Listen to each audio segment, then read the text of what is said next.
ఎప్పుడైనా అబ్జర్వ్ చేసావరా? కుక్క కరిస్తే అది మగ కుక్క అయినా కరిచాడు అనరు, కరిచిందనే అంటారు. పక్షి అరిస్తే అది మగ పక్షి అయినా అరిచాడు అనరు, అరిచిందనే అంటారు. వర్షానికి జెండరే లేదు, కానీ కురిసిందనే అంటారు. ఉరుము ఉరిమిందంటారు, ఉరిమాడు అనరు. మెరుపు మెరిసిందంటారు, మెరిశాడు అనరు. కంప్యూటర్ దగ్గర నుంచి కాలీఫ్లవర్ వరకు, పారే నదుల దగ్గర నుంచి జారే జలపాతాల వరకు అన్ని స్త్రీలింగానికి సంబంధించినవేరా. ఈ భూమి మీద మగాడు ఒంటరివాడుగా అంటే మనకెవరు లేరా? ఎందుకు లేరు? అందరూ అంతరిక్షంలో ఉన్నారు. సూర్యుడు, చంద్రుడు, బుధుడు, గురుడు, శుక్రుడు, అంగారకుడు.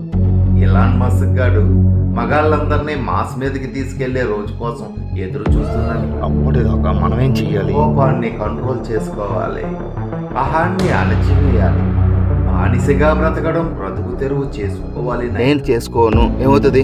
అయినా ఇంతకు నుంచి చూస్తున్నాను, నేను ఇటువైపు ఉంటే నువ్వు అటువైపు మాట్లాడతావు. నేను కూడా నీలాగే కోపాన్ని కంట్రోల్ చేసుకోను అని ఎగిరెగిరి పడ్డానురా.